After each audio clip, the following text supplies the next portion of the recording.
And so digit target gives the ground truth for the digit data set. So that's the number corresponding to each digit image that we're trying to learn.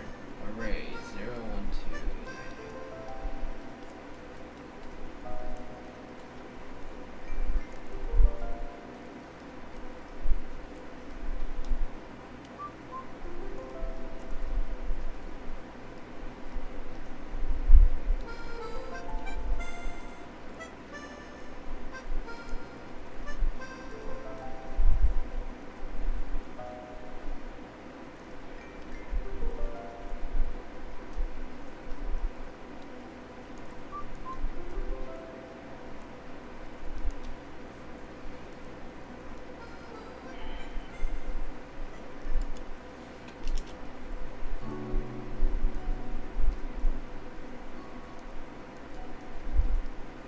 In the case of digits datasets, the task is to predict, given an image, which digit it represents.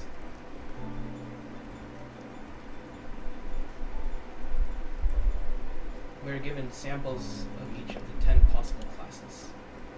The digits 0 through 9, in which we fit an estimator to be able to predict the classes to see to which unseen samples belong.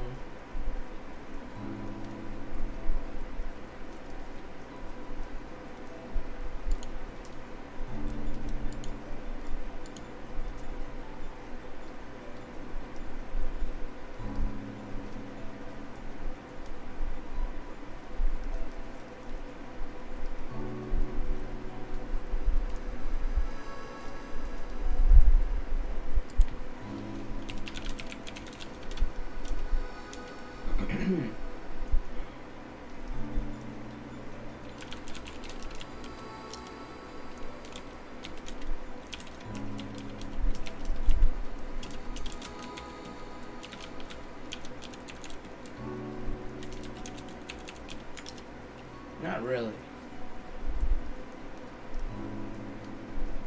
Why?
So we call our estimator instance CLF, as it is a classifier. It must not be fitted to a model.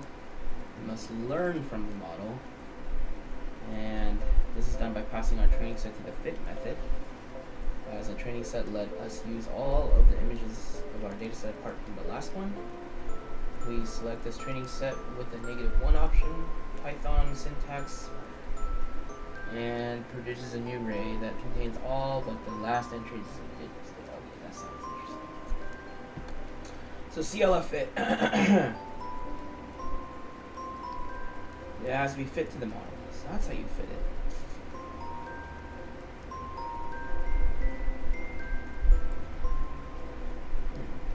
Why do I am using classification? Why not regression?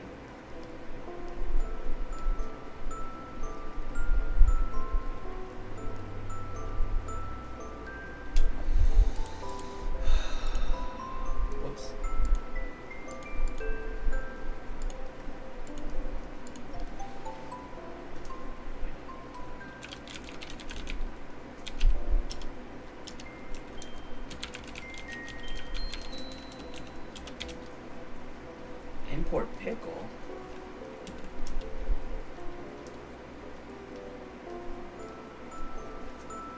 Oh wait, hold on one sec. Whoops, I skipped a few steps. Now you can predict new values in particular. Oh,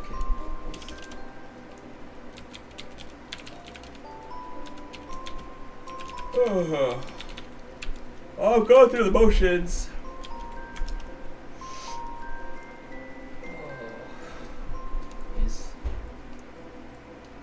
What does that even mean?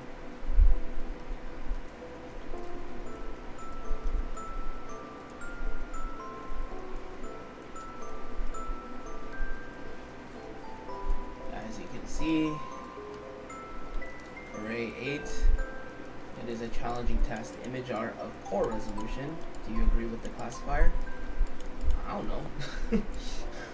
I don't even know what the picture looks like.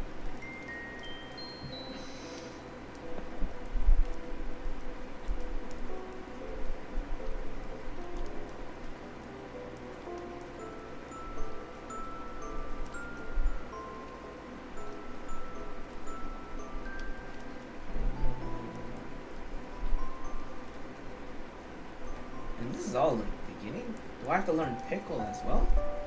That's interesting.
Why do you have to be capitalized X and a lowercase y? That's weird.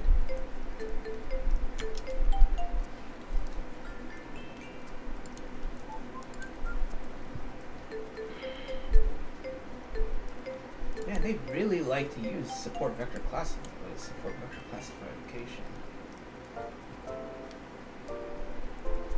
What about regression?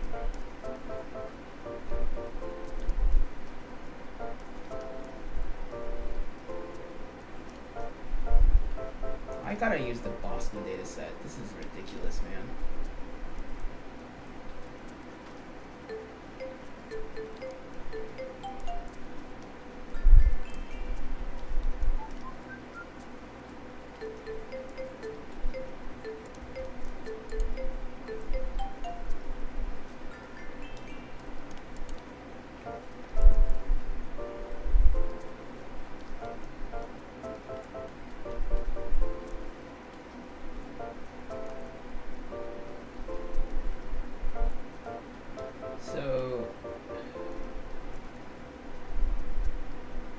It's already predicting all of it?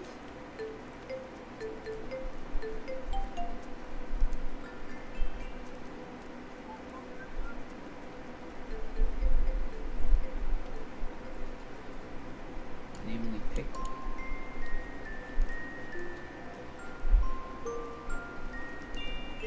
Persistence model? What the hell is that? There's always frickin' too many terminologies.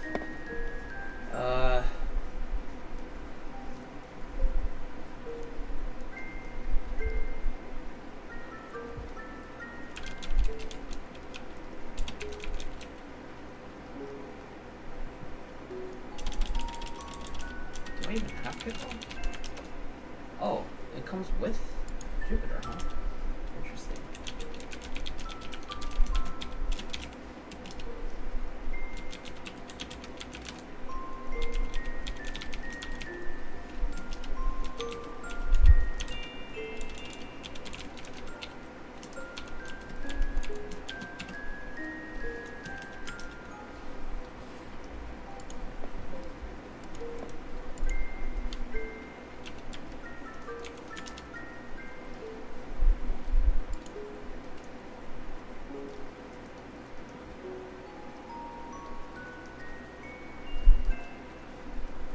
This is over my head.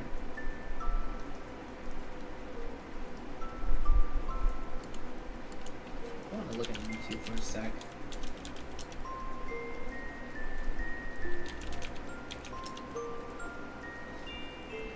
Why did I type pickle? I don't know why.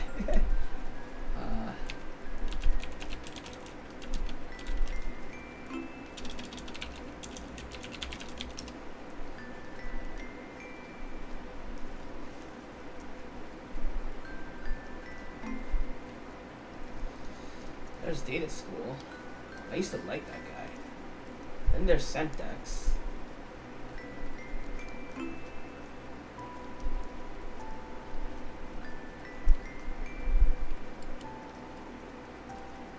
Have you heard about this concept called machine learning? Yeah. In data.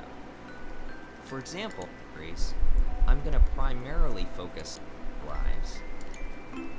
This simplified description of machine learning might raise some questions.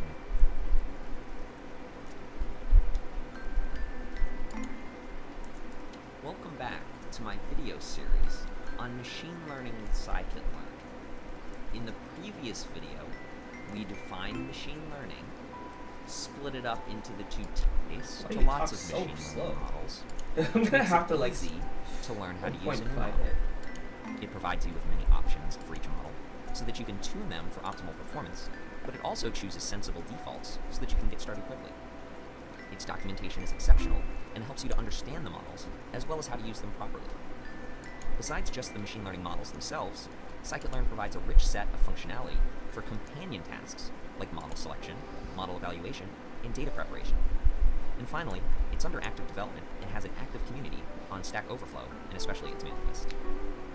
Ben Lorica from O'Reilly has a thoughtful article about why he recommends scikit-learn, which I'll link to below this video.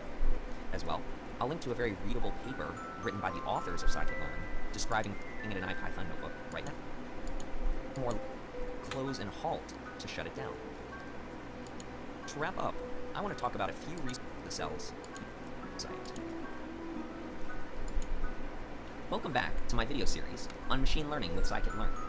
In the Even previous 1.5 video, we covered the speed, this pros and seems cons normal of to me. scikit-learn, showed how to install scikit-learn, walked through the IPython notebook interface, That's and how then talked slow about he a few talks. resources for learning Python. I don't know why he likes. It's too In this slow video, for my taste. I'll be covering the following.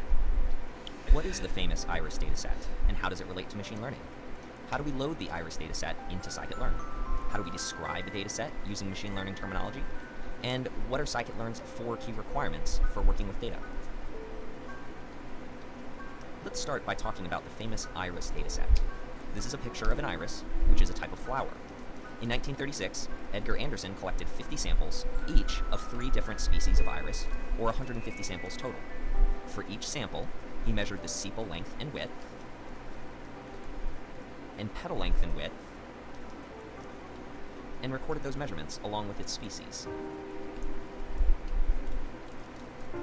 This is what the data looks like in comma-separated value, or CSV, format, For example, this first row indicates that Anderson found an iris with a sepal length of 5.1 centimeters, a sepal width of 3.5 centimeters, a petal length of 1.4 centimeters, and a petal width of 0.2 centimeters.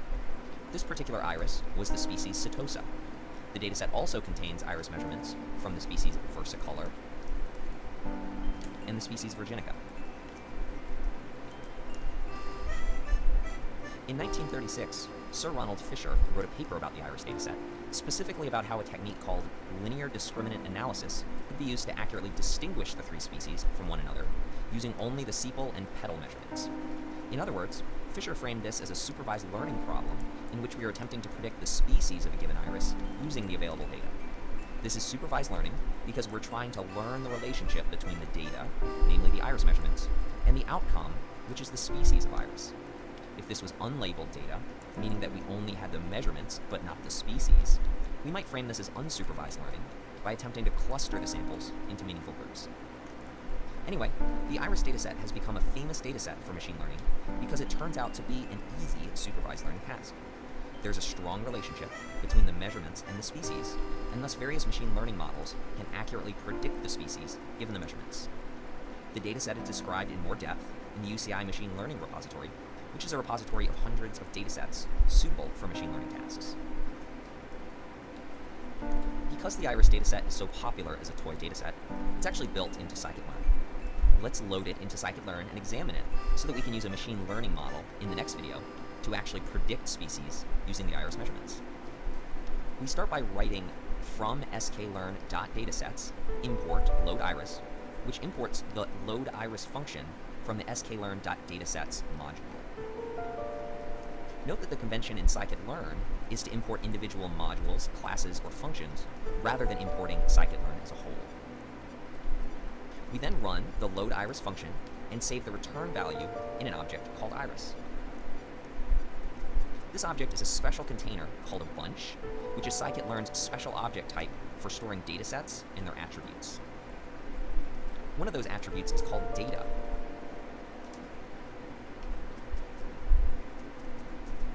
You'll recognize that this is the same data we saw previously, with 150 rows and 4 columns. Each row represents one flower, and the 4 columns represent the 4 measurements. I'm now going to introduce some important machine learning terminology that we'll be using for the rest of this video series. Each row is known as an observation. Some equivalent terms are sample, example, instance, and record. Thus, the iris dataset has 150 observations. Each column is known as a feature. Some equivalent terms are predictor, attribute, independent variable, input, regressor, and covariate. Thus, the iris dataset has 4 features. Next, let's print out an attribute of the iris object called feature names. As you can imagine, this represents the names of the 4 features. You can think of these like column headers for the data. Hold on one sec. I've already loaded iris dataset. So iris feature names.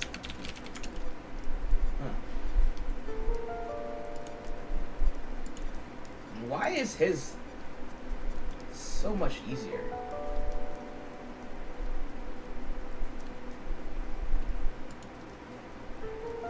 Now, let's print out 2 more attributes called target and target names.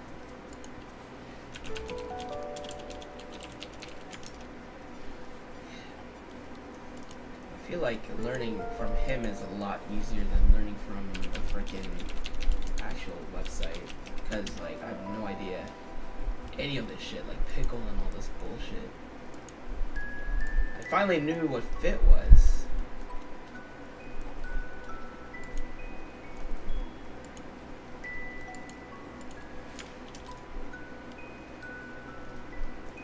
The hell?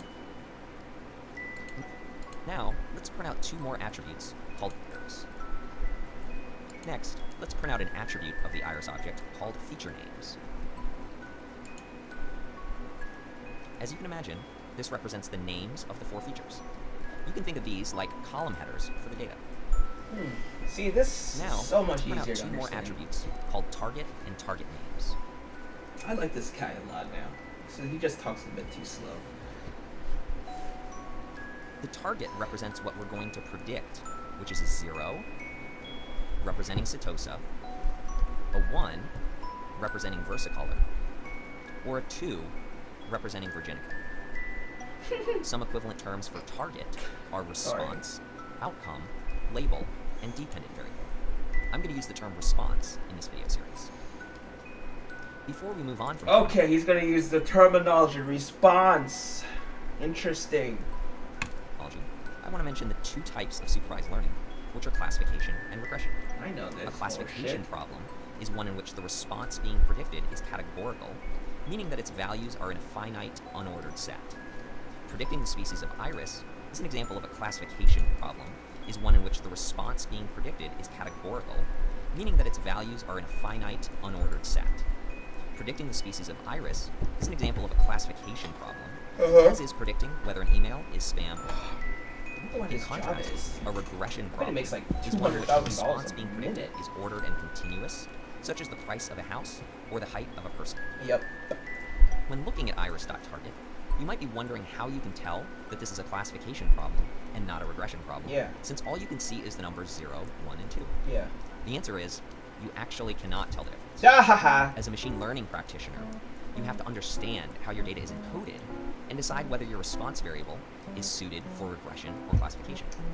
In this case, we know that the number 0, you have to understand how your data is encoded and decide whether your response variable is suited for regression or classification. Yeah. In this case, we know that the numbers 0, 1, and 2 represent unordered categories, and thus we know to use classification techniques and not regression techniques in order to solve this problem. You know what? Does he have a GitHub? This looks like his GitHub. Yeah, homie, right here. So he does have a GitHub. I'm gonna follow his GitHub actually.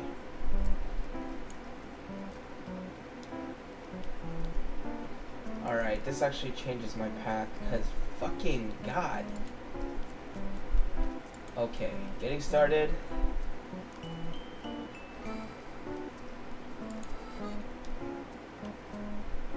Reading scikit-learn tutorial is one of the worst things I've ever thought. I like this guy anyways. I forgot his name. Mark him, Judd. Mark him.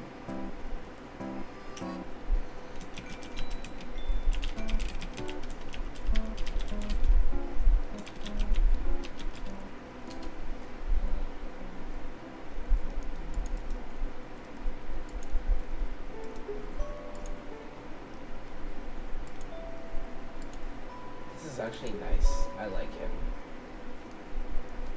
Let's go, Markham. I'm not gonna fork. I'm a fork.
data school is so much easier to understand.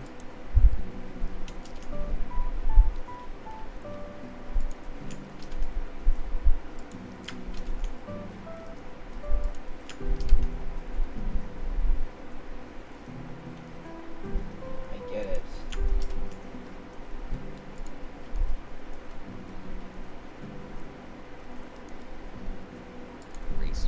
And thus we know to use classification techniques. In case he knows his classification techniques. Why is he so good? Damn, he's good. How does he study all this? And not regression techniques in order to solve this problem.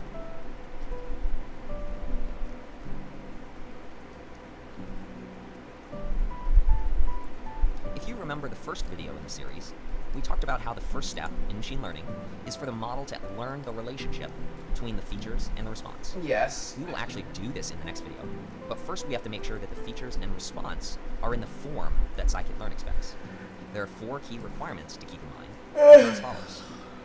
First, scikit-learn expects the features and the response to be passed into the machine learning model as separate objects.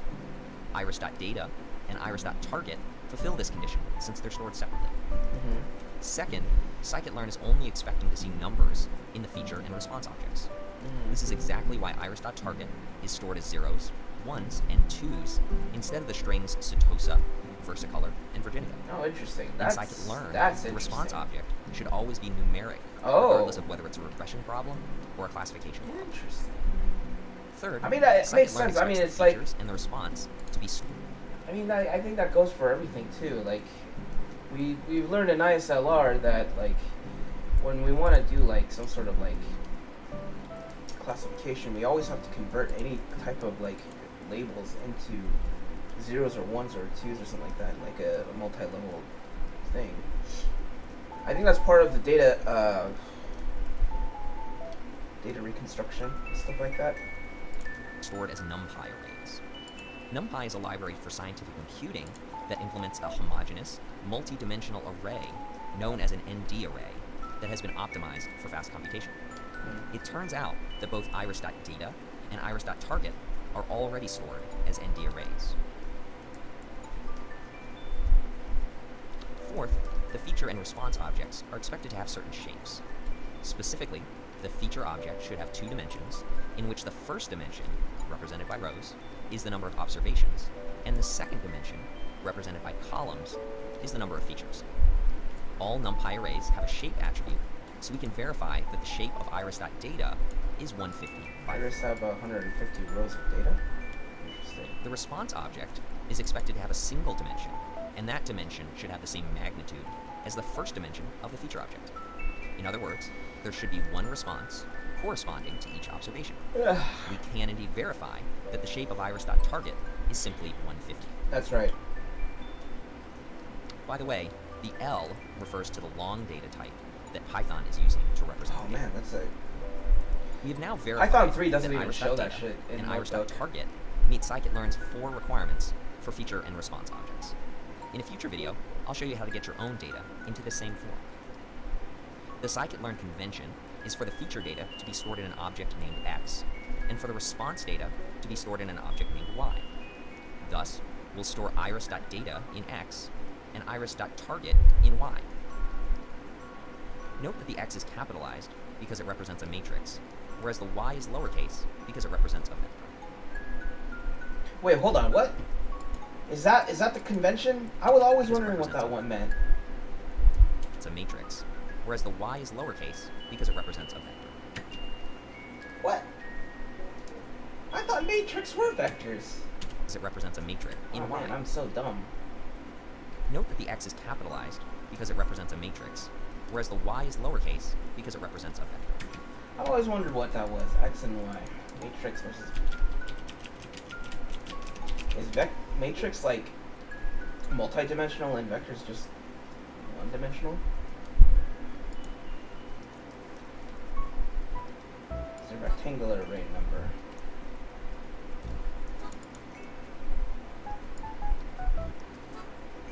Arranged in a rectangle, okay.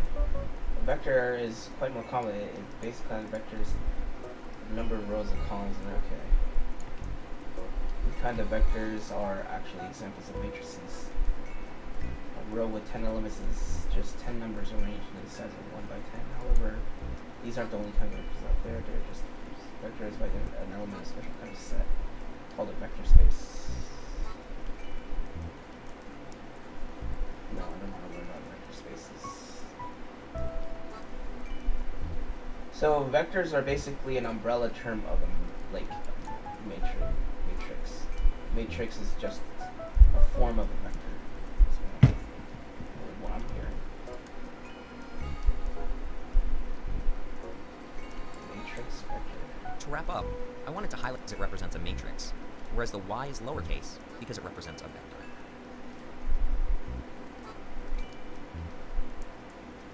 To wrap up, I wanted to highlight a few resources that are useful for going deeper on some of the topics mentioned today.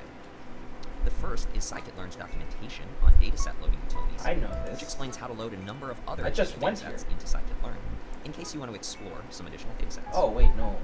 The second resource is a Oh, talk okay. on NumPy by Jake Vanderplas at PyCon 2015. He explains how NumPy can be used to speed up the execution of numerical computing in Python. Yeah. Browsing through the slides will give you a quick overview of NumPy's functionality. Cool. If you decide that you want to learn how to use NumPy, I recommend Scott Shell's excellent Introduction to NumPy, which is a 24-page PDF written in the style of a tutorial. Although a deep understanding of NumPy is not critical in order to use scikit-learn, Yeah, we'll just knowing do it NumPy on the meantime. would definitely help you to learn pandas, which is an extremely... Okay, moving on. Video 4. I'm actually doing well. Welcome back to my video series on machine learning with scikit-learn. In the previous video, we discussed the famous IRIS dataset and loaded it into scikit-learn. We learned some important machine learning terminology, such as features, response, observations, regression, classification. And finally, we discussed scikit-learn's 4 key requirements for working with data. In this video, I'll be covering the following. What is the K-nearest neighbors classification model? Fast. What are the 4 steps from model training and prediction in scikit-learn?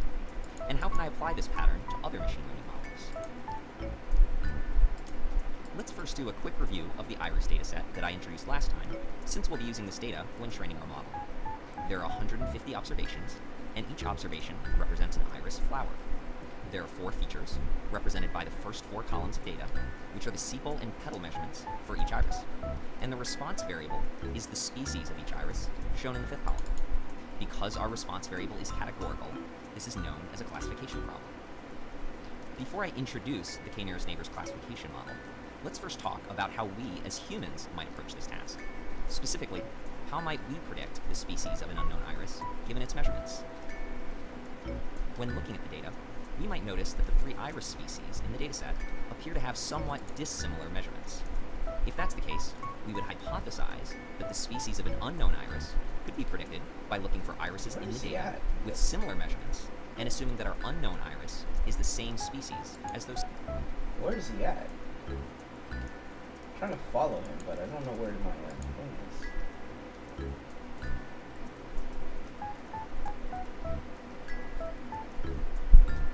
Or is that just his own thing?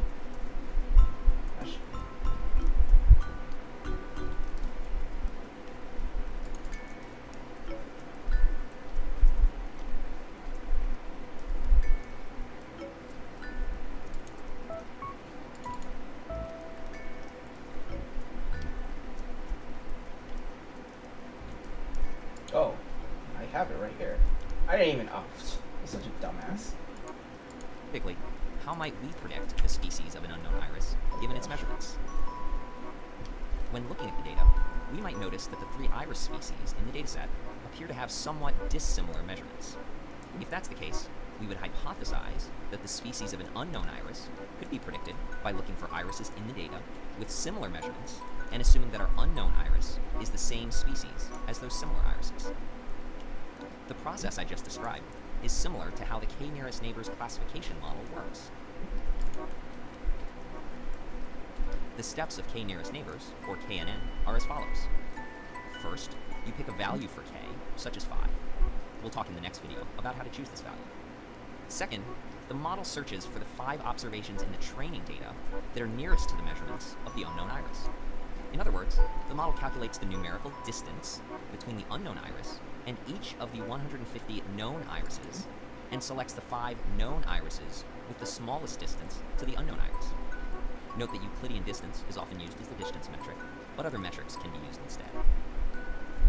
Third, the response values of the 5 nearest neighbors are tallied, and whichever response value is the most popular is used as the predicted response value for the unknown iris. Let's look at a few visualizations to make this algorithm more clear. First, we have some example training data, which is not the iris dataset in this case. You can think of this as a dataset with 2 numerical features represented by the x and y coordinates. Each point represents an observation, and the color of the point represents its response class, which is red, blue, or green. Next, we have a KNN classification map in which the k value is 1. The background of the diagram has been colored red for all areas in which the nearest neighbor is red, colored blue for all areas in which the nearest neighbor is blue, and colored green for all areas in which the nearest neighbor is green. In other words, the background color tells you what the predicted response value would be for a new observation, depending upon its x and y features. Weird. If a new point was right here, for example, its predicted response class would be green because its nearest neighbor is green.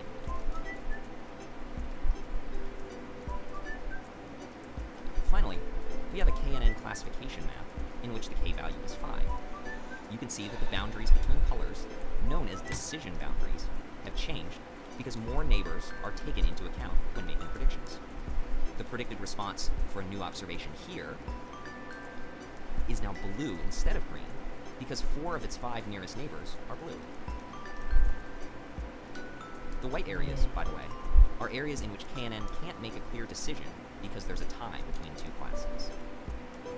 As you can see, KNN is a very simple machine learning model, but it can make highly accurate predictions if the different classes in the dataset have very dissimilar feature values. Anyway, let's actually use KNN with the iris dataset in scikit-learn.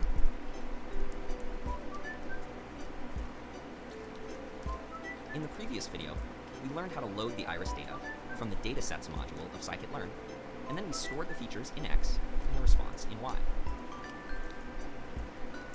Let's quickly verify that X and Y have the appropriate shapes. We can see that X is a 2-dimensional array with 150 rows and 4 columns, as expected. Y is a 1-dimensional array with length 150, since there's 1 response value for each observation. When loading your own data into scikit-learn, make sure to meet the 4 key requirements of input data that I outlined in the previous video.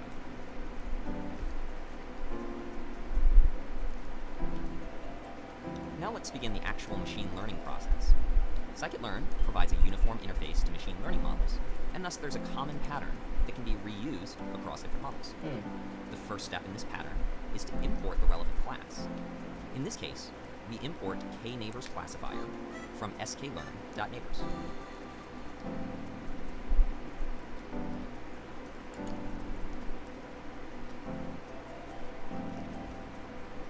Scikit-learn is carefully organized into modules such as neighbors, so that it's easy to find the class you're looking for. The second step in the scikit-learn pattern is to instantiate the estimator. What does that mean? Well, scikit-learn refers to its models as estimators because their primary role is to estimate unknown quantities. This process is called instantiation because we're creating an instance of the KNearest classifier class.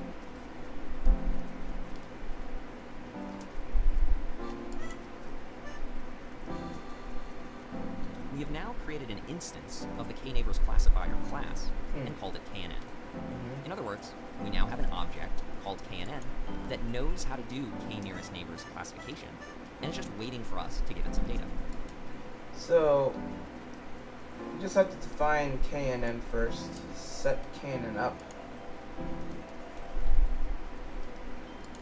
Before we move on, there are 3 important notes about instantiating the estimator. First, it doesn't matter what you name the estimator object. I tend to choose a name that reflects the type of model it represents, though you might choose to call it EST, short for estimator, or CLF, short for classifying. Second, notice that I specified the argument n_neighbors equals 1. That is how we tell the KNN object that when it runs the KNearest neighbors algorithm, it should be looking for the 1 nearest neighbor. n_neighbors is known as a tuning parameter, or a hyperparameter, which we'll talk more about in the next video. Third, note that there are other parameters for which I did not specify a value, and thus all of those parameters are set to their default values. By printing out the estimator object, we can see the default values for all of those parameters.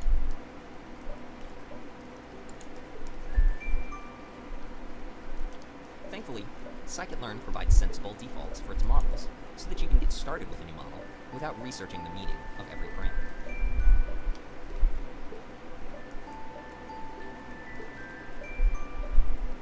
Let's move on to the third step, which is to fit the model with data.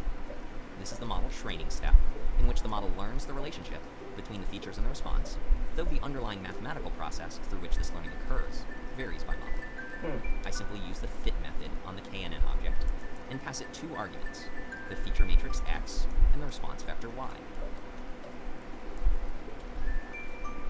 This operation occurs in place, which is why I don't need to assign the results to another object. The fourth and final step is to make predictions for new observations. In other words, I'm inputting the measurements for an unknown iris and asking the fitted model to predict the iris species based on what it has learned in the previous step. I use the predict method on the KNN object and pass it the features of the unknown iris as a Python list. It's expecting a NumPy array, but it still works with a list since NumPy automatically converts it to an array of the appropriate shape. Unlike the fit method, the predict method does return an object, namely a NumPy array with the predicted response value. In this case, the KNearest neighbors algorithm, using k equals 1, predicts a response value of 2. Scikit-learn doesn't know what this 2 represents, so we need to keep track of the fact that 2 was the encoding for Virginica, and thus Virginica is the predicted species for the unknown iris. As you might expect, this predict method can be used on multiple observations at once. In this case, I'm going to create a list of lists called xnew, which contains 2 new observations. When I pass xnew to the predict method, it again gets converted to a NumPy array, this time with a shape of 2 by 4, which is interpreted as 2 observations with 4 features each. The predict method returns a NumPy array with values 2 and 1, which means that the prediction for the first unknown iris was a 2, and the prediction for the second unknown iris was a 1. Let's say you wanted to try a different value for k, such as 5. This is known as model tuning, in which you're varying the arguments that you pass to the model. Note that you don't have to import the class again. You just instantiate the model with the argument n neighbors equals 5, fit the model with the data, and make predictions. This time, the model predicts the value 1 for both unknown irises. One of the things I love about scikit-learn is that its models have a uniform interface, which means that I can use the same 4-step pattern on a different model with relative ease. For example, I might want to try logistic regression, which, despite its name, is another model used for classification. I simply import logistic regression from the linear model module, instantiate the model with all of the default parameters, fit the model with data, and make predictions.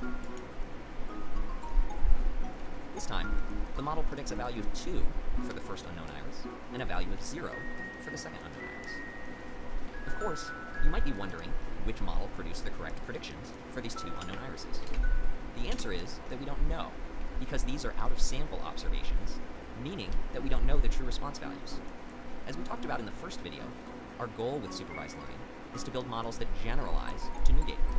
However, we often aren't able to truly measure how well our models will perform on out-of-sample data.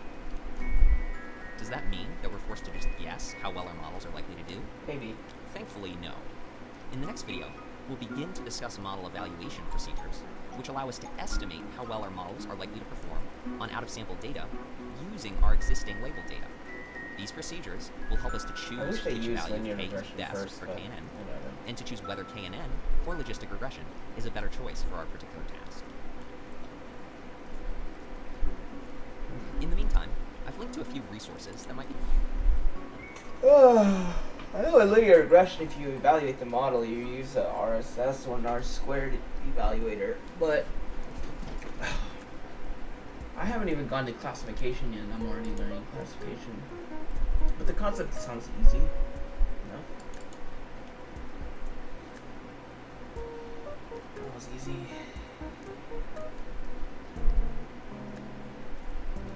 So, model 5. Welcome back to my video series on scikit-learn for machine learning. In the previous video, we learned about the K-nearest neighbors classification model and the 4 key steps for model training and prediction in scikit-learn. Then, we applied those steps to the IRIS dataset using 3 different models. In this video, I'll be covering the following. How do I choose which model to use for my supervised learning task? How do I choose the best tuning parameters for that model? And how do I estimate the likely performance of my model on out-of-sample data? Let's start by reviewing where we ended up last time. Our classification task was to predict the species of an unknown iris. We tried using KNN with k equals 1, KNN with k equals 5, and logistic regression, and received 3 different sets of predictions. Because this is out-of-sample data, we don't know the true response values, and thus we can't actually say which model made the best predictions. However, we still need to choose between these 3 models. The goal of supervised learning is always to build a model that generalizes to out-of-sample data, and thus what we really need is a procedure that allows us to estimate how well a given model is likely to perform on out-of-sample data. This is known as a model evaluation procedure. If we can estimate the likely performance of our 3 models, then we can use that performance estimate to choose between the models. There are many possible model evaluation procedures, but in this video, I'm going to focus on 2 procedures.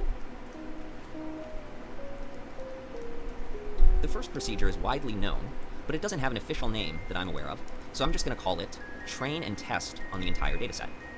The idea is simple. We train our model on the entire dataset, and then we test our model by checking how well it performs on that same data. This appears to solve our original problem, which was that we made some predictions, but we couldn't check whether those predictions were correct.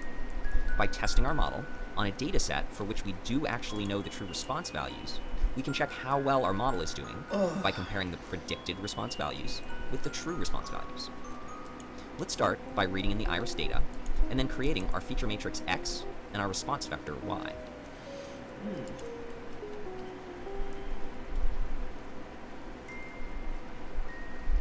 We'll try logistic regression first.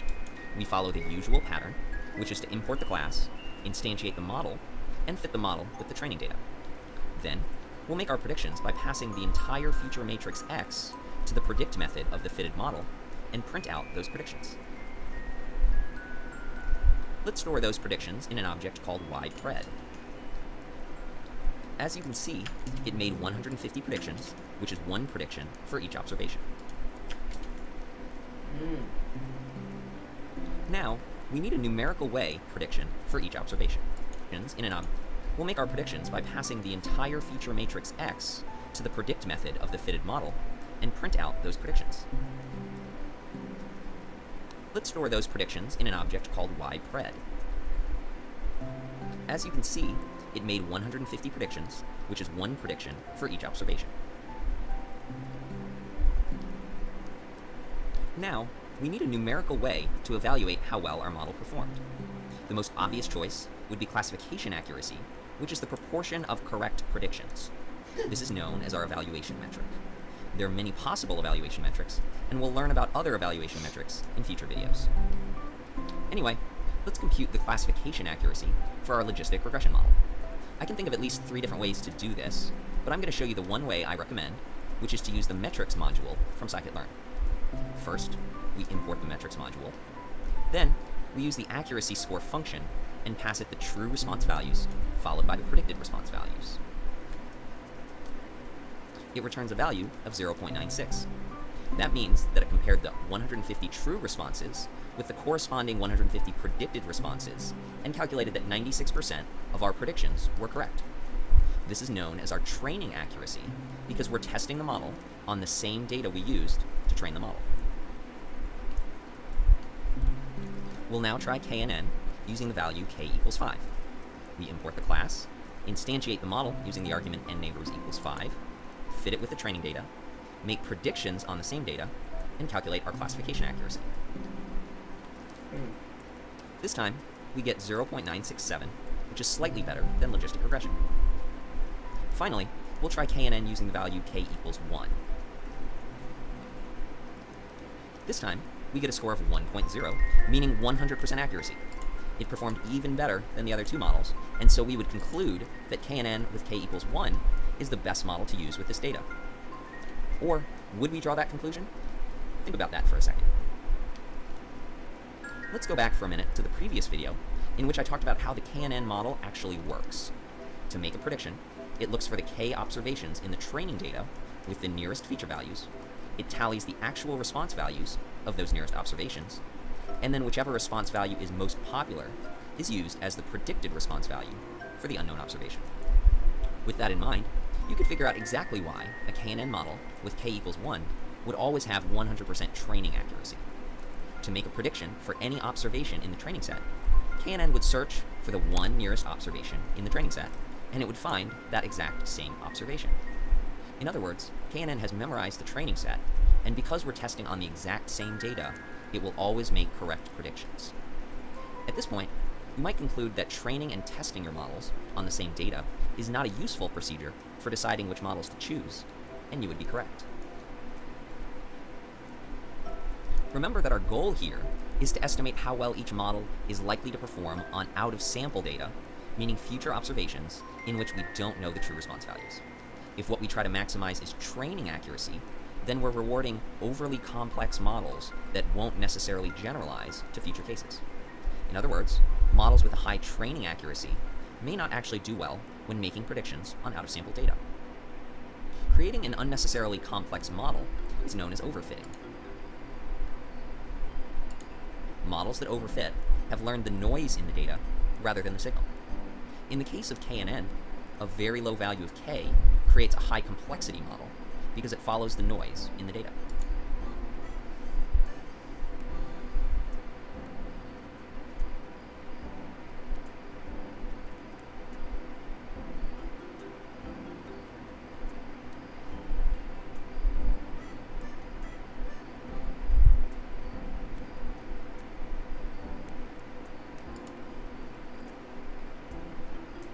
This is a nice diagram that I think explains overfitting quite well.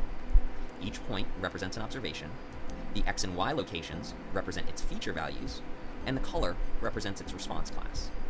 For a classification problem, you want your model to learn that, generally speaking, points over here are red, and points over here are blue. In other words, you want your model to learn that this black line, also known as the decision boundary, is a good boundary for classifying future observations as red or blue. It doesn't do a perfect job classifying the training observations, but it's likely to do a great job classifying out-of-sample data. A model that instead learns the green line as the decision boundary is overfitting the data. It does a perfect job classifying the training observations, but it probably won't do as well as the black line when classifying out-of-sample data. The green line has learned the noise in the data, whereas the black line has learned the signal. Since training and testing on the same data is not an optimal model evaluation procedure, we'll need a better procedure. The procedure I'm now going to show you is called train-test-split. There are other names for this approach, such as the test set approach or the validation set approach, but please note that those terms sometimes refer to a slightly different procedure from what I'm going to demonstrate in this lesson. Anyway, here's how the procedure works. First, we split the data into two pieces, which we call a training set and a testing set. We train the model on the training set, and then we test the model on the testing set to evaluate how well we did. That's really all there is to it. The key idea here is that because we're evaluating the model on data that was not used to train the model, we're more accurately simulating how well a model is likely to perform on out-of-sample data. Let's go ahead and apply this procedure to our iris data. Before we apply the first step, let's remind ourselves of the shapes of X and Y. X is our feature matrix, made up of 150 rows representing the observations, and 4 columns representing the features. Y is our response vector, which simply contains our 150 response values.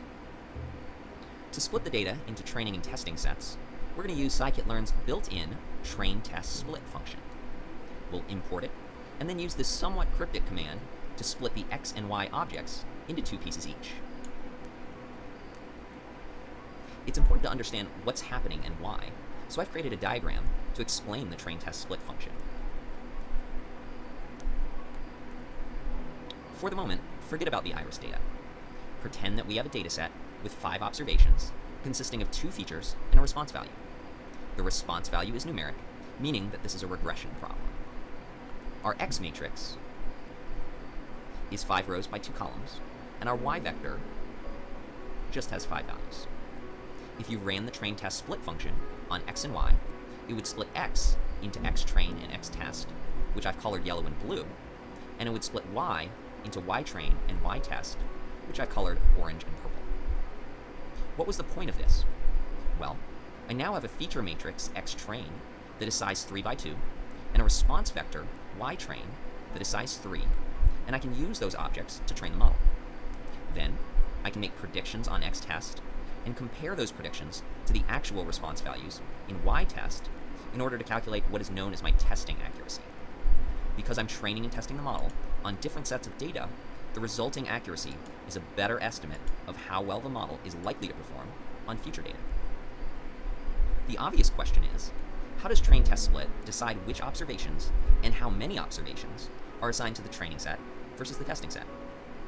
This optional test size parameter determines the proportion of observations assigned to the testing set. In this case, I've assigned 40% of observations to the testing set, which means that 60% will be assigned to the training set. There's no general rule as to what percentage is best, but people generally use between 20 and 40% of their data for testing. In terms of how the observations are assigned, it's actually a random process. You'll find that if you run this function 5 different times on the same set of data, it will split the data 5 different ways. However, if you use an optional parameter called random state and give it an integer value, it will split a given data set the exact same way every single time. I'm going to use random state equals 4.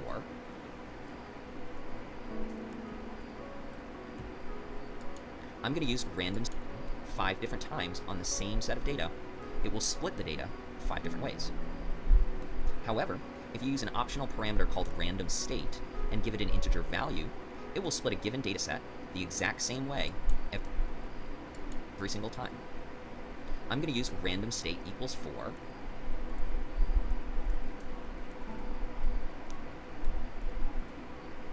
And if you use the same random state at home, your data will be split exactly the same way. So it's kind of like seed setting the seed? Is that what it means? Anyway, let's now check the shape of these 4 objects to confirm that it matches our expectations. The original x of size 150 by 4 has been split into 2 pieces, in which xtrain is 90 by 4 and xtest is 60 by 4. The original y of size 150 has also been split into 2 pieces, in which ytrain is size 90 and ytest is size 60. We're now ready for step 2, which is to train our model on the training set. We'll instantiate a logistic regression model and fit it to xtrain and ytrain. Then, in step 3, we'll make predictions for the observations in the testing set by passing xtest to the predict method and store the results in ypred. Because we know the true response values for the testing set, we can compare the predicted values with the actual values stored in ytest. We see that this model achieved a testing accuracy of 0.95. How come mine says matrix is not defined?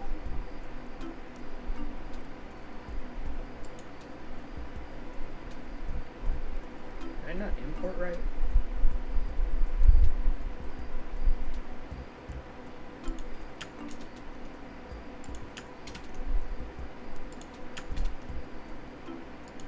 Import matrix. Did I not do that? Yes, I did.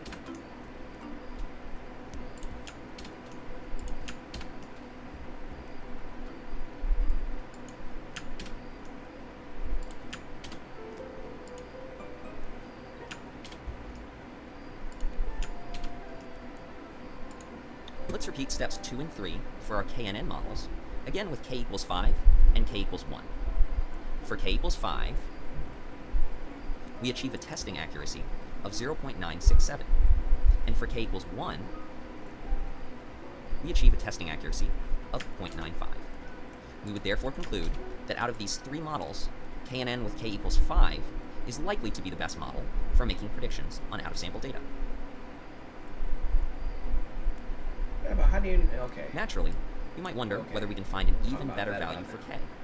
I've written a for loop to do exactly that, in which I try every value of k from 1 through 25, and then record KNN's testing accuracy in this Python list called scores. Okay. I'm then going to use matplotlib, the predominant Python library for scientific plotting, to plot the relationship between the value of x and the testing accuracy.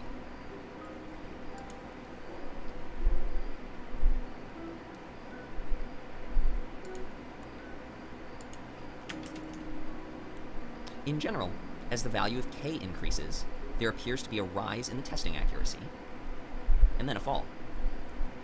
This rise and fall is actually quite typical when examining the relationship between model complexity and testing accuracy. As we talked about earlier, training accuracy rises as model complexity increases, and the model complexity for KNN is determined by the value of k. Testing accuracy, on the other hand, penalizes models that are too complex, as well as models that are not complex enough. Therefore, you'll see maximum testing accuracy when the model has the right level of complexity. I like this. In this case, we see the highest accuracy from k equals 6 through k equals 17, and we would tentatively conclude that a k value in that range would be better than k equals 5. However, because this dataset is so small, and because this is such an easy classification task, it's hard to reliably say whether the behavior we're seeing in this one plot will indeed generalize. Regardless, plotting testing accuracy versus model complexity is a very useful way to tune any parameters that relate to model complexity. True. Once you've chosen a model and its optimal parameters and are ready to make predictions on out-of-sample data, it's important that you retrain your model on all of the available training data. Otherwise, you'll be throwing away valuable training data. In this case, we'll choose a value of 11 for k, since that's in the middle of the k range with the highest testing accuracy, and we'll call that our best model. Thus, we instantiate the KNN model with n neighbors equals 11, we fit the model with x and y, and we use the model to make a prediction. As we wrap up, a natural question might be whether there are any downsides to the train-test-split procedure for model evaluation.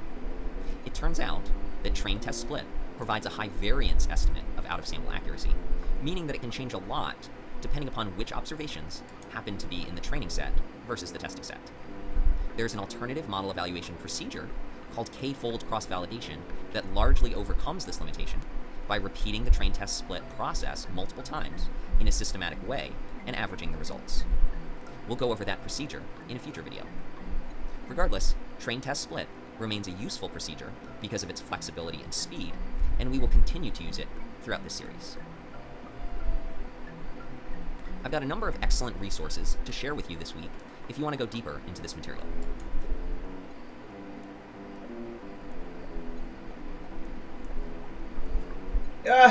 By Hastian tip. That's what we're learning right now. That's so funny, dude. Let's review the idea of the That is hilarious. That's hilarious. Damn. First is a post from Quora that gives an intuitive explanation for overfitting in just a few short paragraphs. Next is a video from Hasty and Tipshirani, the authors of An Introduction to Statistical Learning, which quickly covers many of the same... Yeah. Let's go linear regression. I'm kind of curious what he's been doing it this way. I want to know how he evaluates it.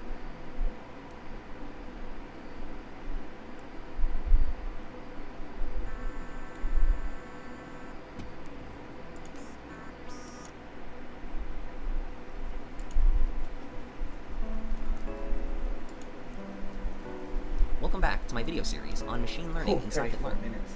In the previous video, we learned how to proper... Alright,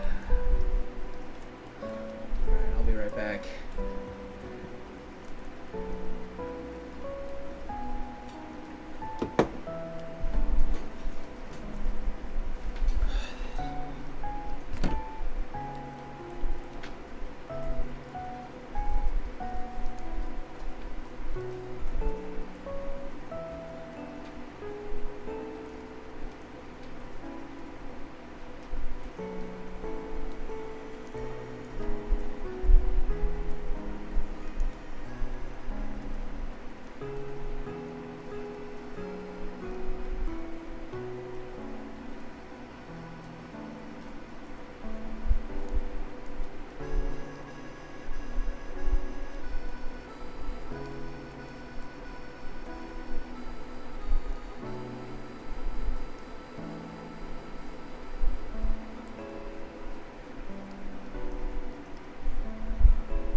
primarily evaluate a model using the train test split procedure. Alright, I'm back. We were focusing on classification models, and our evaluation metric was classification That's why I accuracy. started with classification. In this video, regression. I'll be covering the following. Oh, shit.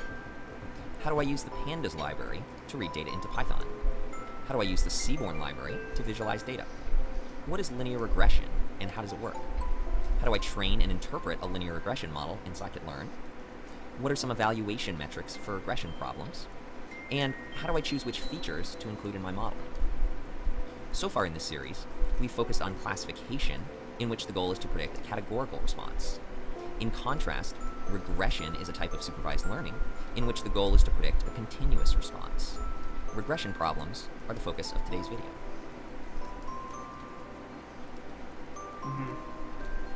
Before we start talking about regression, we're going to choose a data set and read it into Python using pandas, an extremely popular library for data exploration, manipulation, and analysis. If you're using the Anaconda distribution of Python, pandas and its dependencies are already installed. Otherwise, I've linked to the installation instructions. We'll start by importing pandas in the conventional way, which is to import pandas as PD. I've selected a dataset for today's lesson from the book An Introduction to Statistical Learning. The dataset is posted online as a CSV file, which stands for comma-separated values. CSV files are a very common way to store data, in which each observation is a single line in the file, and the fields are separated by commas. Actually did that. Pandas has a function for reading in CSV files called readCSV, and you simply pass in the name of the file.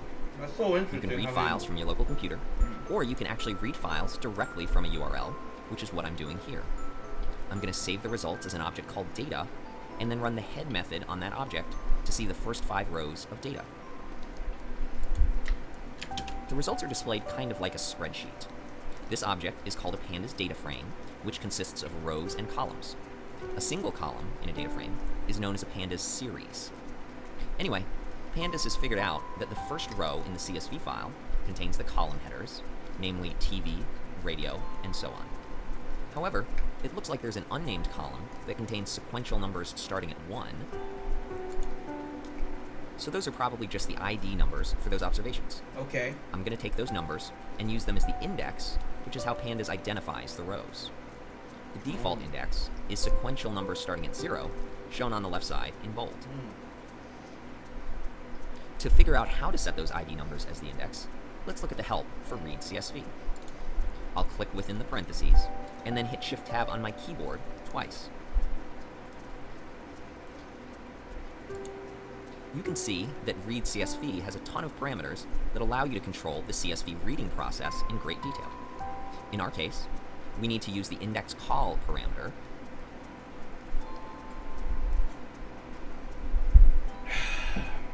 which allows us to set a specific column as the index. So we'll type index call equals 0,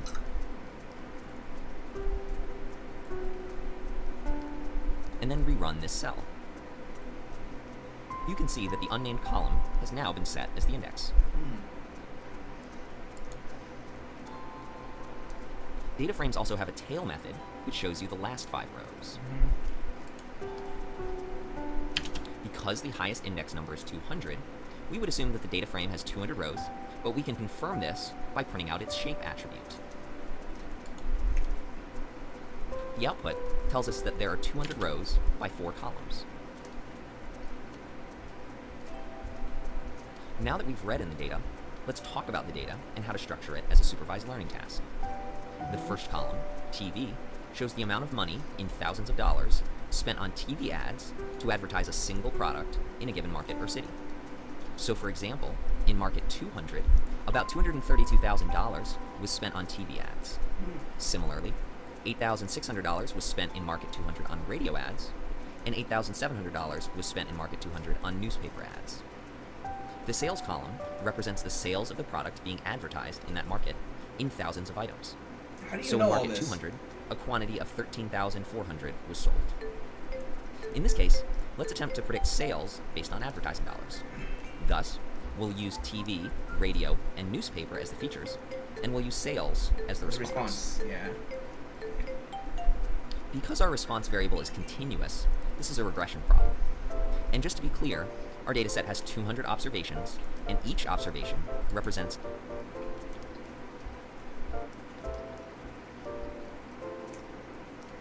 A single market. Before we start working through the machine learning process, let's visualize our data to get a better feel for it. Okay. I'm going to use the Seaborn library, a Python library for statistical data visualization that is built on top of matplotlib. If you're using Anaconda, you can run conda install Seaborn from the command line to easily install it. For other Python users, I've linked to the installation instructions. Let's go ahead and import Seaborn as SNS, and also run matplotlib inline, known as a magic command, to allow plots to appear within the notebook.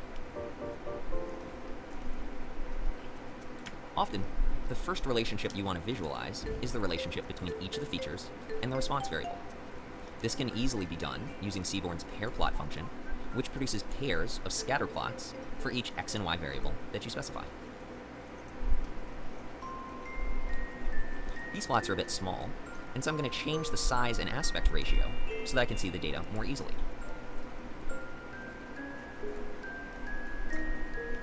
I didn't know pair plot has that kind of stuff. Excuse me. You can see that there is somewhat of a linear relationship between TV and sales, meaning that as TV advertising increases, sales increases in a somewhat linear fashion. There appears to be a less strong relationship between radio advertising and sales, and a weak relationship between newspaper advertising and sales. Yep. We can actually ask Seaborn to plot these relationships by adding one more argument to I use reg plot. I didn't even know there was a thing called pair plot. What the hell is pair plot? Seaborn has added a line of best fit, as well as a 95% confidence band. Because there appears to be a linear relationship between the features and the response, this is a great candidate for the linear regression method. You can actually ask Seaborn to plot these relationships by adding one more argument to pair plot.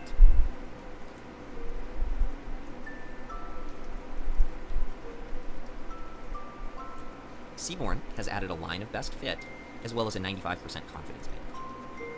Because there appears to be a linear relationship between the features and the response, this is a great candidate for the linear regression method. Linear regression is quite a deep topic, but I'm just going to give you a brief introduction before we implement it in scikit-learn. To start, I want to make clear the difference between regression and linear regression. Regression, as it relates to machine learning, is simply a type of supervised learning problem in which the response is continuous. Linear regression is a particular machine learning model that can be used for regression problems, and it just happens to have the word regression in its name. Anyway, linear regression is a very popular modeling technique for four main reasons. First, it runs quickly, which becomes increasingly important as the size of your dataset increases. Second, there's no tuning required in the way that we had to tune the value of k for k and n, which makes it easy to get started. Third, it's highly interpretable, meaning that you can easily understand the model and how it's making predictions. And finally, it has been studied for many years and is well understood, and thus there's a vast amount of literature on the topic of how to use linear regression properly. In terms of drawbacks, the main drawback to linear regression is that it's unlikely to produce the best predictive accuracy as compared to other models. This is because linear regression presumes a linear relationship between the features and the response. If the relationship is highly nonlinear, as happens in many real-world scenarios, linear regression will be unable to effectively model the relationship, and thus its predictions will not be very accurate. Let's take a look at the functional form of linear regression in order to gain an understanding of how it works. It can be represented as follows. Y equals beta naught plus beta 1 x1 plus beta 2 x2 all the way to beta n xn, in which n is the number of features. Let's briefly discuss each of the model terms. Y is simply the response value. Each of the features is represented by an x variable, and each feature has a coefficient. In this case, we have three features, TV, radio, and newspaper, and each feature has a beta value, beta 1, and beta 2, and beta 3.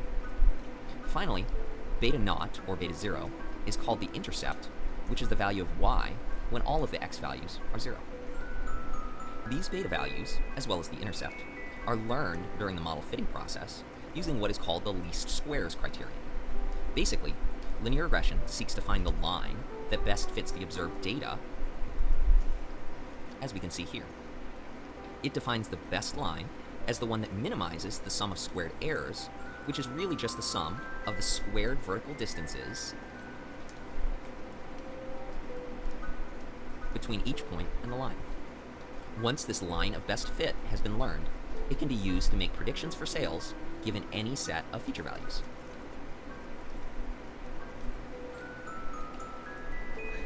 Before we start the modeling process with scikit-learn, we first have to define the feature matrix X and the response vector Y. Remember that scikit-learn is expecting X and Y to be NumPy arrays. However, we're lucky in that pandas is built on top of NumPy, meaning that there is a NumPy array actually storing the data frame data. Therefore, our X can be a pandas data frame, and our Y can be a pandas series, and scikit-learn will understand how to access the underlying NumPy arrays. Let's start with X. What we need to create is a data frame that contains only our 3 feature columns. So first, let's create a Python list called feature calls that contains the names of our feature columns stored as strings. Then, we can say data, open bracket, feature calls, close bracket, which tells pandas to select a subset of the original data frame columns. You will often see these 2 steps done in a single line, as shown here. These double brackets can be confusing, so just remember that the outer bracket is how you tell pandas that you want to select a subset of data frame columns, and the inner bracket is how you define a Python list. Finally, let's run the head method on X to confirm that the operation worked. You can see that it's still a data frame, but now containing only our 3 feature columns. We can use Python's type function to confirm that it's a data frame, and we can print the shape attribute to confirm that it contains 200 rows and 3 columns. Now let's move on to Y. Our response value is sales, and we can select the sales series from the data frame using the bracket notation. So glad that he uses ISLR as This time, reference. however, you only use 1 set of brackets, and you pass in a string containing the name of the column. Alternatively, if there are no spaces in the name of the column, you can select the sales series as an attribute of the data frame. We'll again run the head method on the series to check the results. And again, we can use the type function to confirm that it's a series, and print the shape attribute to confirm that it's a one-dimensional array with length 200. How would you evaluate this? Our final step before using linear regression is to split X and Y into training and testing sets for proper model evaluation.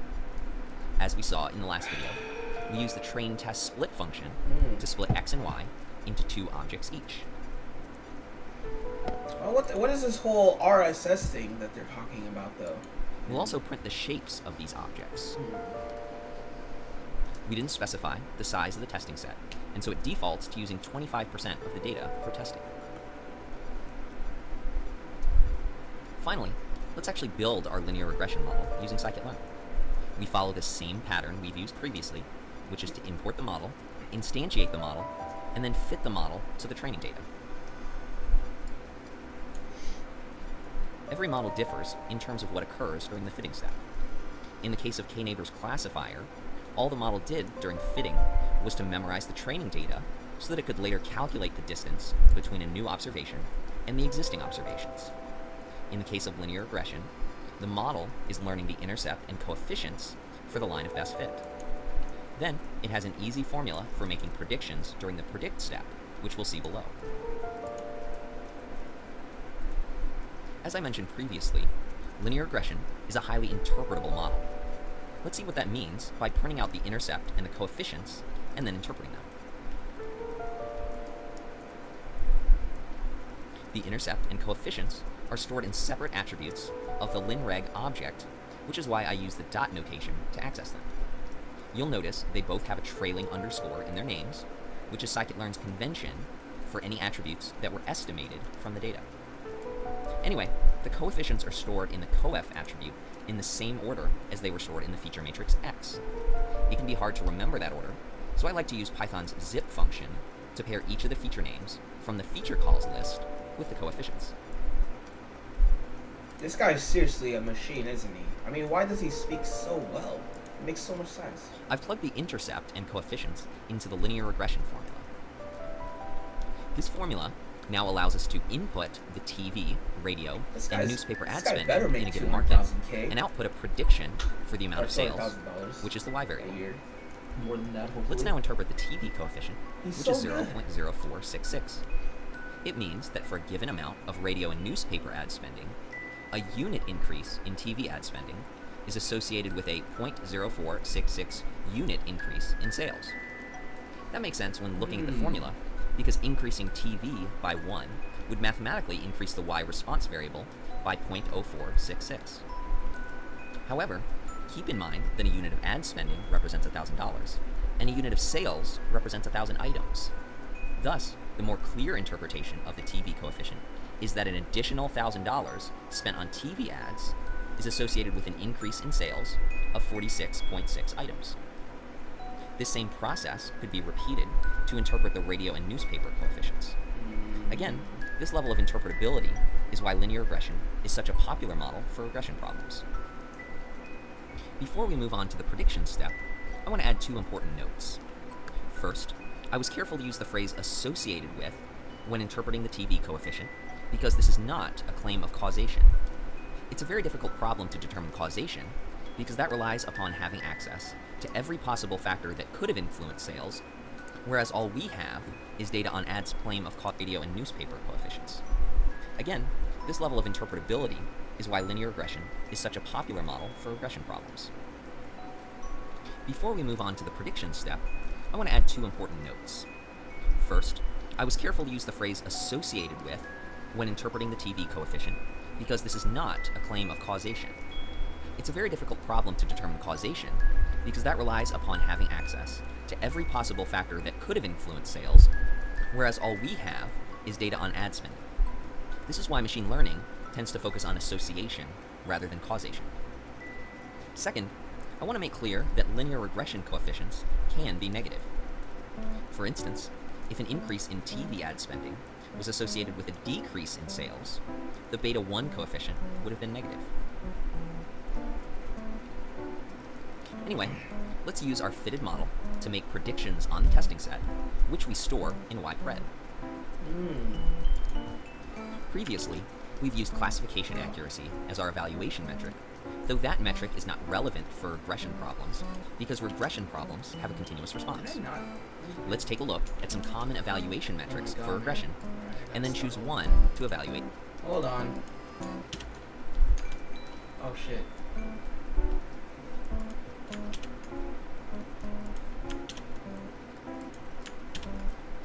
I can't believe he's using ISLR data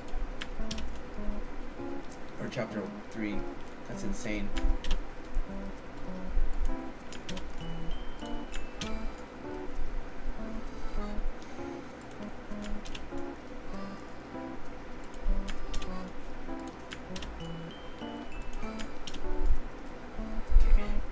Wait, our predictions. We'll start by creating some example numeric predictions, and then evaluate them using a given metric so that we can get a feel for how those metrics work. In this contrived example, the true response values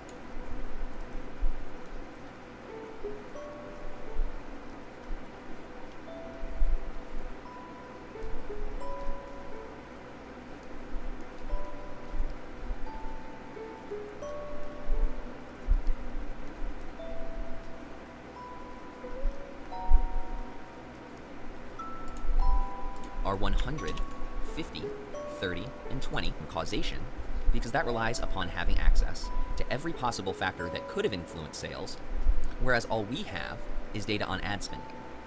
This is why machine learning tends to focus on association rather than causation. Second, I want to make clear that linear regression coefficients can be negative. For instance, if an increase in TV ad spending was associated with a decrease in sales, the beta 1 coefficient would have been negative. Anyway, let's use our fitted model to make predictions on the testing set, which we store in YPred. Previously, we've used classification accuracy as our evaluation metric, though that metric is not relevant for regression problems, because regression problems have a continuous response. Let's take a look at some common evaluation metrics for regression, and then choose 1 to evaluate our predictions. Yeah, I want to know about this. We'll start by ISLR creating some uses- example numeric predictions.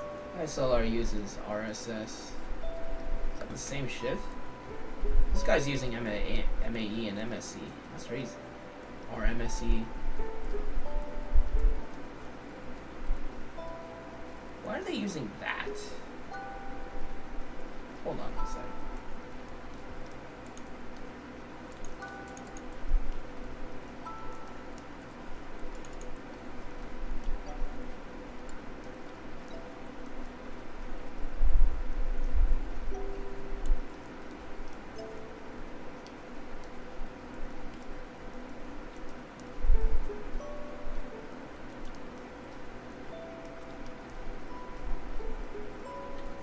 This guy is using mean squared error. This book, however, is using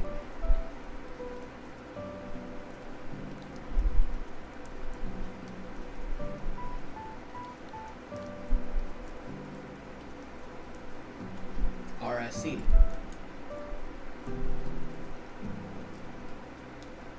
Is that this?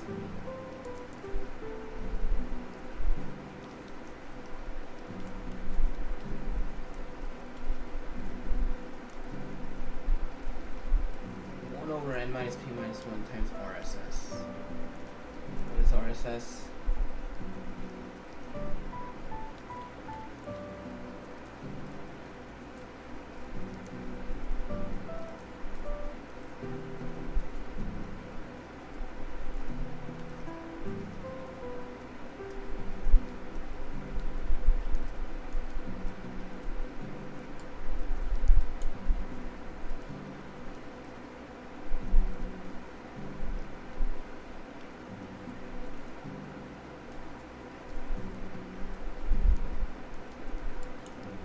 What the hell?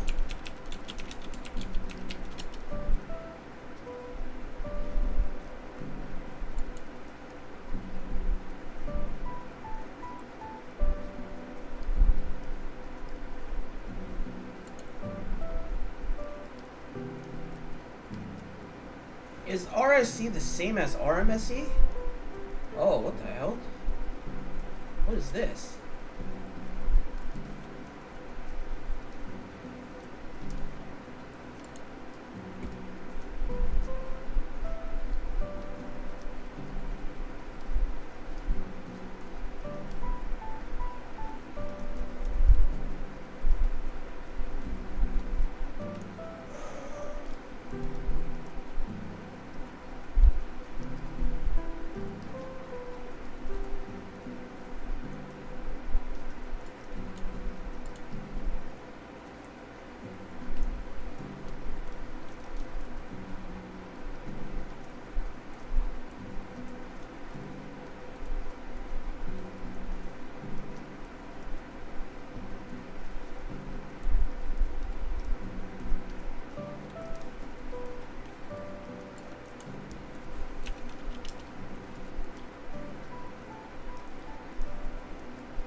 don't get is that RSC is a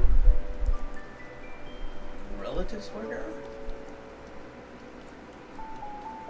That's not the right.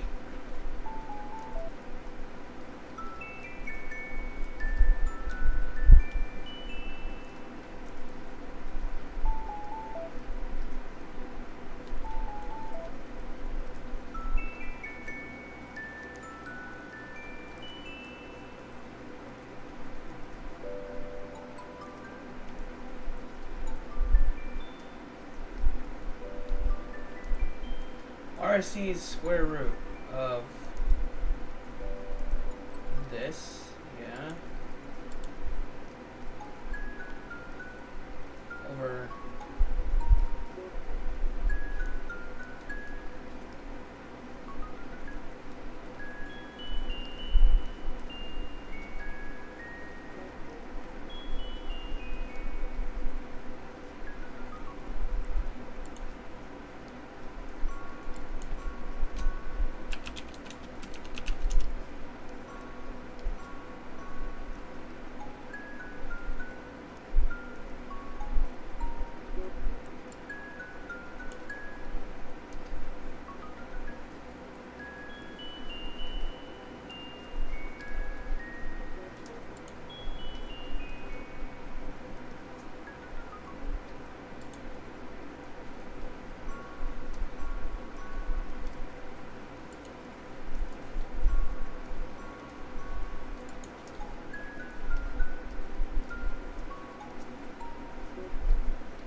What the fuck is this now? How do I get out of here?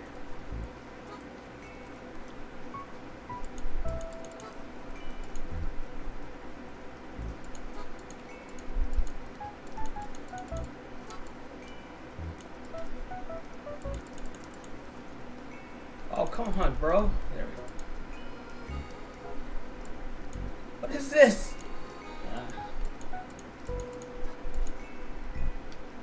How do we get out of here? I don't want to sign off.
Just so much easier.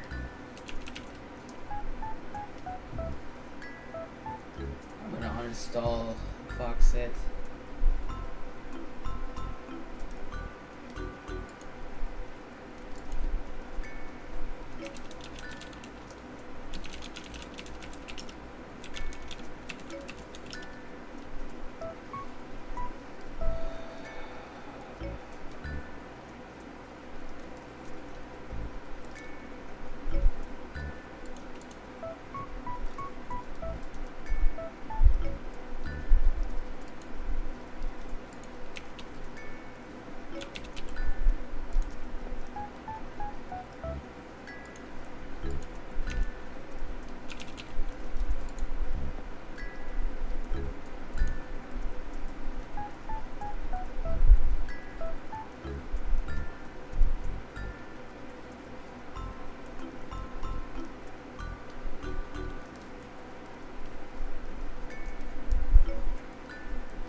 know, man.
God damn, there's too many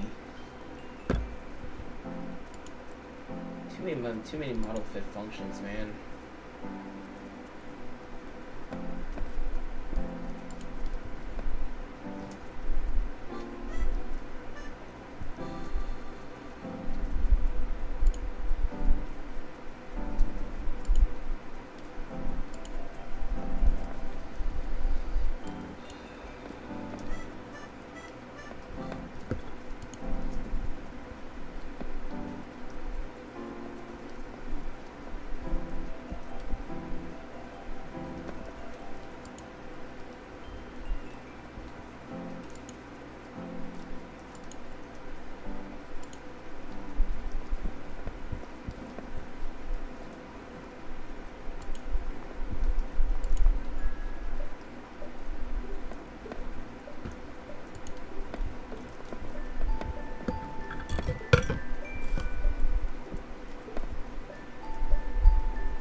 Predictions, and then evaluate them using a given metric so that we can get a feel for how. There's too many evaluation metrics. There's the residual standard error, the root mean square, the mean square. I mean, what?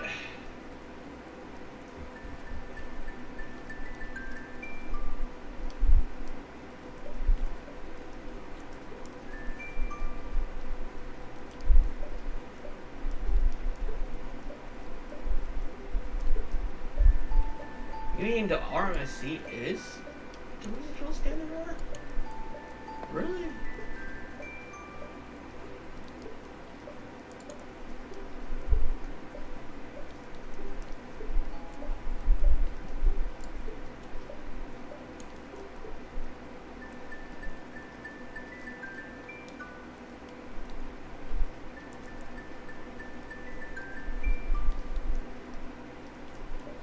So RMSC was root standard error. There's too many terminologies that are the goddamn same, man. So RSC is RMSC. God damn it.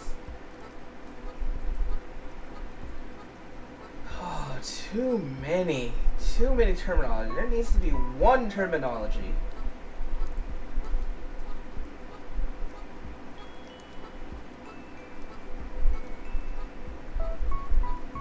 Quit changing the terminology, guys. God, just make it all same across every fucking board.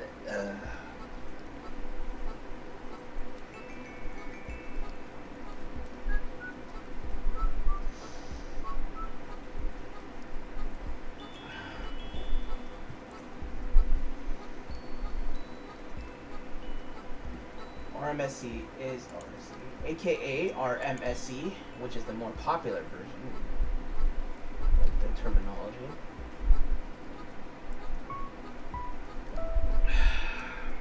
ISLR, you need to like step up your game. How those metrics work. In this contrived example, the true response values are 100, 50, 30, and 20, and the predicted values are 90, 50, 50, and 30.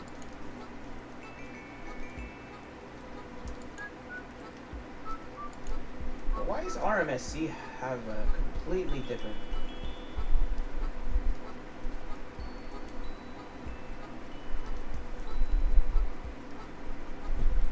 Oh, is that like the...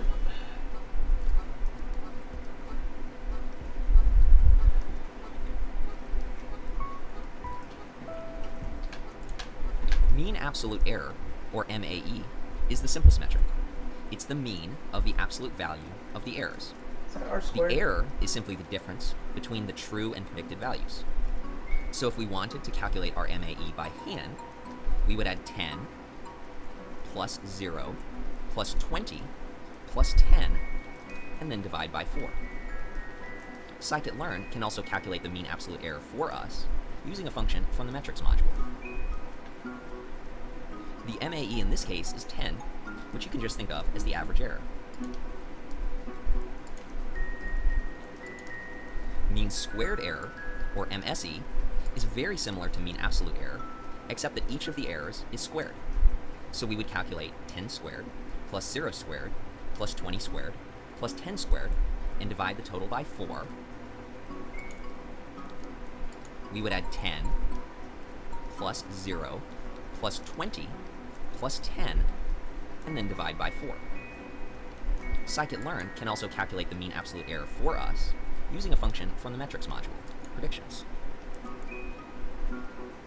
Whereas all we have is data on ad spend. This is why machine learning tends to focus on association rather than causation. Second, I want to make clear that linear regression coefficients can be negative. For instance, if an increase in TV ad spending was associated with a decrease in sales, the beta 1 coefficient would have been negative. Anyway, let's use our fitted model to make predictions on the testing set, which we store in ypred. Previously, we've used classification accuracy as our evaluation metric, though that metric is not relevant for regression problems because regression problems have a continuous response. Let's take a look at some common evaluation metrics for regression, and then choose one to evaluate our predictions. We'll start by creating some example numeric predictions, and then evaluate them using a given metric so that we can get a feel for how those metrics work. In this contrived example, the true response values are 100, 50, 30, and 20, and the predicted values are 90, 50, 50, and 30. Mean absolute error, or MAE, is the simplest metric. It's the mean of the absolute value of the errors. The error is simply the difference between the true and predicted values. So if we wanted to calculate our MAE by hand, we would add 10 plus 0 plus 20 plus 10, and then divide by 4. Scikit-learn can also use.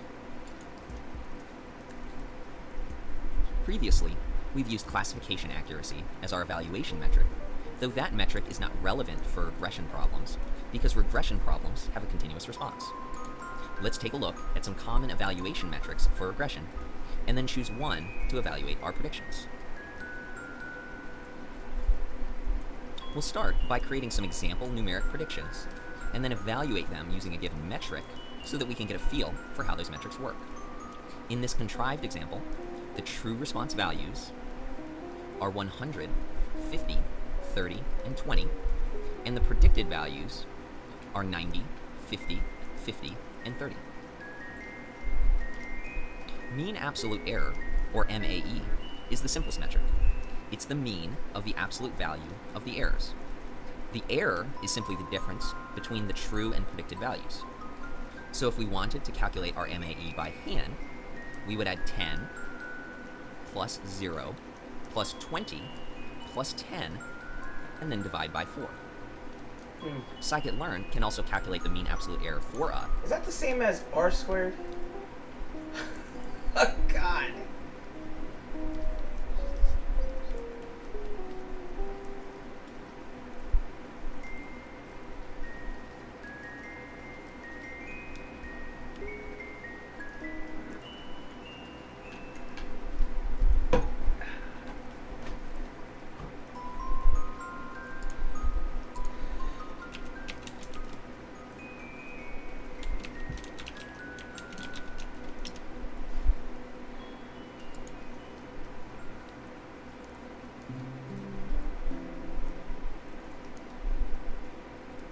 Okay, it's different.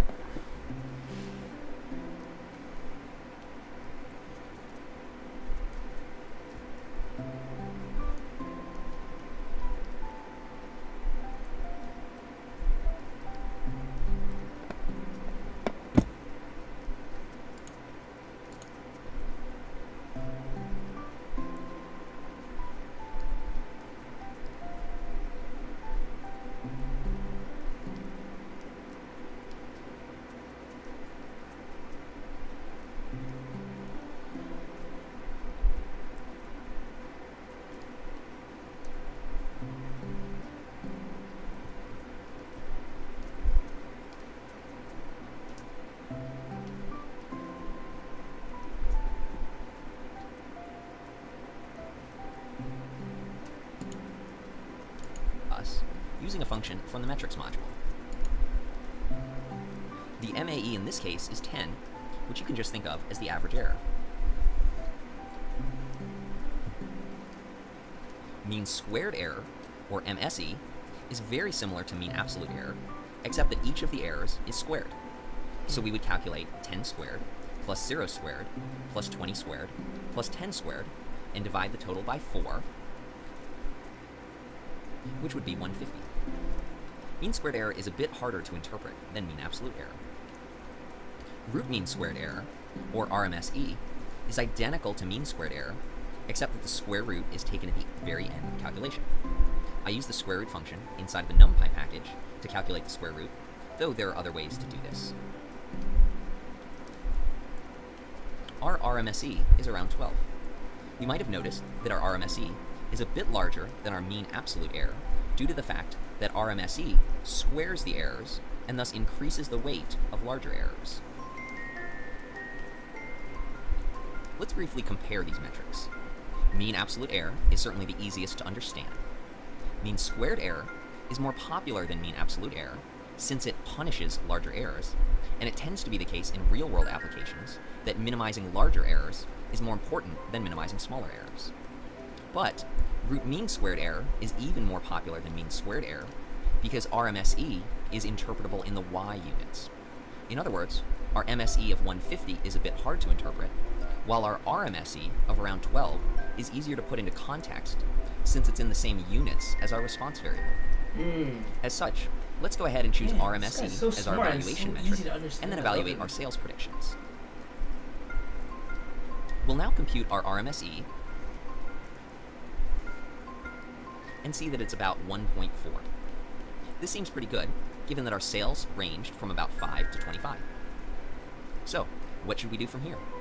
In the last video, we saw that train test split could help us to choose between different models and different tuning parameters. Linear regression doesn't have any tuning parameters, and we haven't yet learned other models for regression, so those options don't apply. That's the best we can do. However, I mean, I'm not questioning you. Just...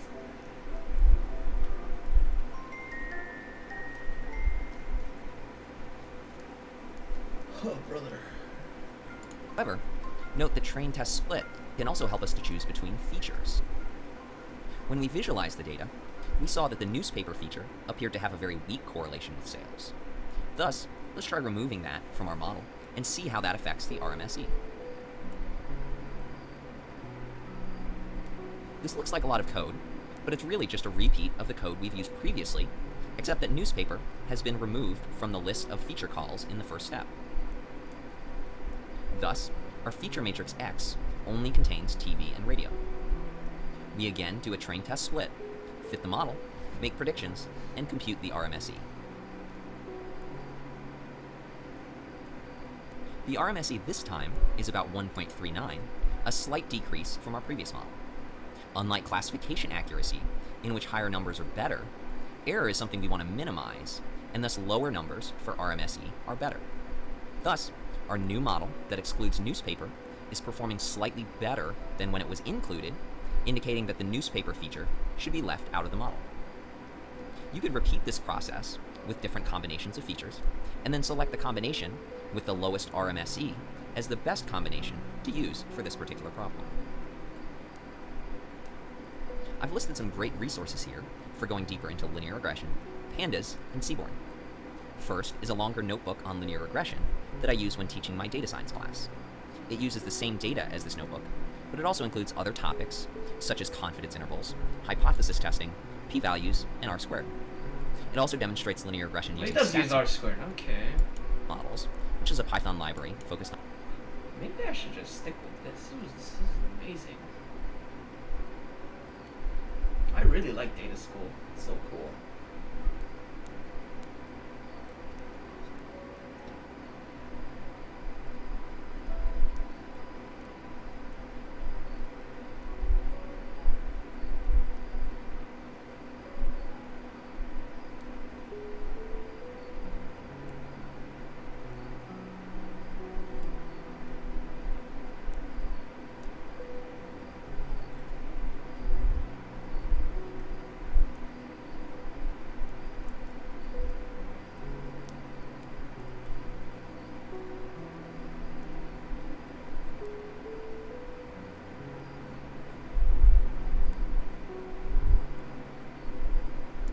statistics.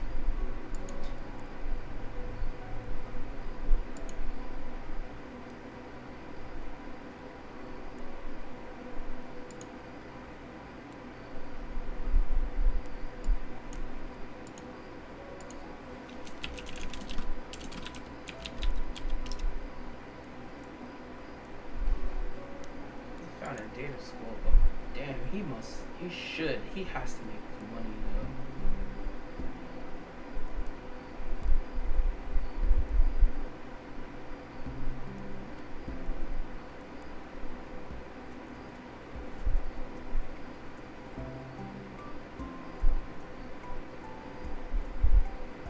He's just a teacher? Does he make a lot of money?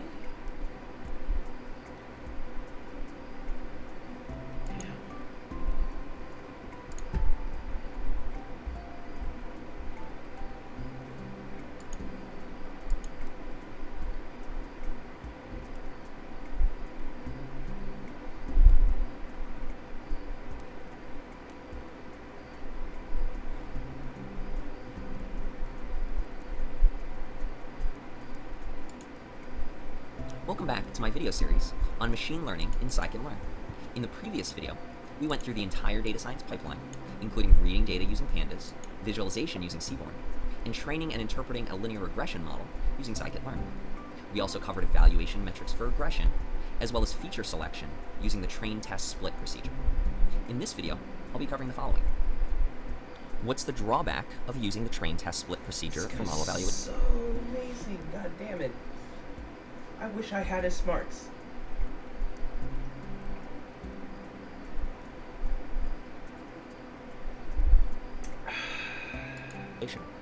How does k-fold cross-validation overcome this limitation?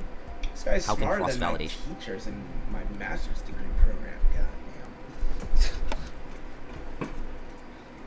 This guy teaches way better than my teachers. That's crazy. And they are PhD students. This guy is amazing.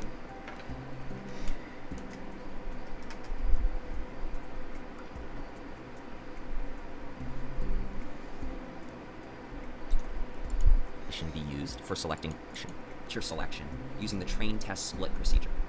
In this video, I'll be covering the following. What's the drawback of using the train-test-split procedure for model evaluation? How does k-fold cross-validation overcome this limitation? How can cross-validation be used for selecting tuning parameters, choosing between models, and selecting features? And what are some possible improvements to cross-validation? Let's start by reviewing what we've learned so far about model evaluation procedures. One of the primary reasons we evaluate machine learning models is so that we can choose the best available model. The goal of supervised learning is to build a model that generalizes to out-of-sample data, and thus we want a model evaluation procedure that allows us to estimate how well a given model is likely to perform on out-of-sample data. We can then use that performance estimate to choose between the available models. Our first idea was to train each model on the entire dataset, and then evaluate each model by testing how well it performs on that same data. This produces an evaluation metric known as training accuracy. Unfortunately, training accuracy rewards overly complex models that are unlikely to generalize to future data, which is known as overfitting the training data. The alternative procedure we came up with is called train-test-split, in which we split the dataset into two pieces, known as the training and testing sets, We train the model on the training set, and we evaluate the model by testing its performance on the testing set. The resulting evaluation metric is known as testing accuracy, which is a better estimate of out-of-sample performance than training accuracy because we trained and tested the model on different sets of data. As well, testing accuracy does not reward overly complex models, and thus it helps us to avoid overfitting. However, there is a drawback to the train-test-split procedure. It turns out that testing accuracy is a high variance estimate of out-of-sample accuracy, meaning that testing accuracy can change a lot depending on which observation is called train-test-split. Learning is to build a model that measures. And what are some possible improvements to cross-validation? Let's start by reviewing what we've learned so far about model evaluation procedures. One of the primary reasons we evaluate machine learning models is so that we can choose the best available model. The goal of supervised learning is to build a model that generalizes to out-of-sample data, and thus we want a model evaluation procedure that allows us to estimate how well a given model is likely to perform on out-of-sample data. We can then use that performance estimate to choose between the available models. Our first idea was to train each model on the entire dataset, and then evaluate each model by testing how well it performs on that same data. This produces an evaluation metric known as training accuracy. Unfortunately, training accuracy rewards overly complex models that are unlikely to generalize to future data, which is known as overfitting the training data. The alternative procedure we came up with is called train-test-split, in which we split the dataset into two pieces, known as the training and testing sets. We train the model on the training set, and we evaluate the model by testing its performance on the testing set. The resulting evaluation metric is known as testing accuracy, which is a better estimate of out-of-sample performance than training accuracy because we trained and tested the model on different sets of data. As well, testing accuracy does not reward overly complex models, and thus it helps us to avoid overfitting. However, there is a drawback to the train-test-split procedure. It turns out that testing accuracy is a high variance estimate of out-of-sample accuracy, meaning that testing accuracy can change a lot depending on which observations happen to be in the testing set. Let's see an example of this in scikit-learn using the ISLR dataset, which we've worked with previously. You know what? I can't study anymore. My brain is hurting. This is good stuff. I'm gonna quit. Thank you very much.